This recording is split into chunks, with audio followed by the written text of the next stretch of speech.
রাজ পরিবারের রান্নার গোপন রহস্য ছিল শাহী গরম মশলা। রাজাদের রান্নার যত স্বাদ আর গন্ধ সবটাই লুকিয়ে আছে এই শাহী গরম মশলায়। আজকে আমি খুব কম সময়ে এই মশলাটা তৈরি করে দেখাবো।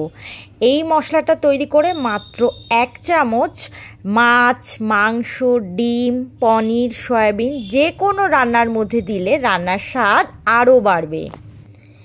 এই মশলাটা একবার বানিয়ে 6 মাস রেখে দিতে পারবে। ভিডিওটা একদম শেষ পর্যন্ত দেখতে থাকো।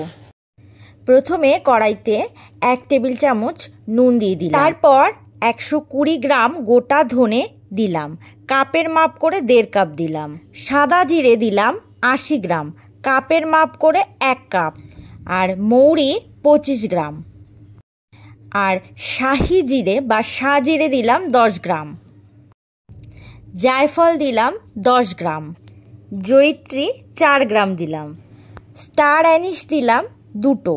শুকনো লঙ্কা 15টি। আর দিলাম তেজপাতা 7-8টি এরকমভাবে কেটে দিয়ে দিলাম। লবঙ্গ 5 গ্রাম।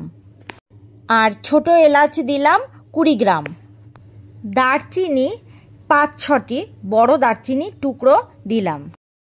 কালো গোলমরিচ 20 গ্রাম দিলাম। সাদা গোলমরিচ 15 গ্রাম দিলাম। কাবাব চিনি 5 গ্রাম দিলাম। আর পিপুল 5 গ্রাম দিলাম। রাঁধুনি 5 গ্রাম দিলাম। আর গোলাপের পাপড়ি দিলাম 5 গ্রাম। এবার গ্যাসের ফ্লেম লোতে রেখে গোটা মশলা মিনিট 5 সময় নিয়ে ভালো করে ভেজে নেব। গ্যাসের ফ্লেম হাইতে করতে হবে না, তাহলে মশলা পুড়ে যাবে। আর 5 মিনিট এভাবে নাড়তে থাকবো, তাহলে মশলা থেকে খুব সুন্দর একটা সুগন্ধ বেরোবে।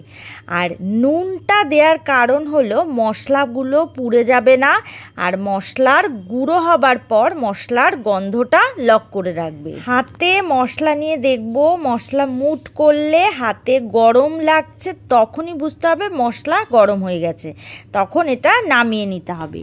একটা মিক্সিং জারে সব মশলা ঠান্ডা করে ঢেলে নিচ্ছি। আর মশলাগুলো ঠান্ডা হলে তাহলে ভালো গুঁড়ো করা যাবে। আর এই শাহী গরম মশলার রেসিপি কেমন লাগলো অবশ্যই লাইক, কমেন্ট, শেয়ার করে জানাতে ভুলবে না। এই মশলা ঠান্ডা করে তারপর একটা জারে ভরে নিতে হবে। আজ এই পর্যন্তই, আবারও চলে আসবো নতুন কোনো রেসিপি নিয়ে। সুস্থ থাকো, ভালো থাকো। আর এতক্ষণ ধরে আমার সাথে থাকার জন্য অনেক অনেক ধন্যবাদ।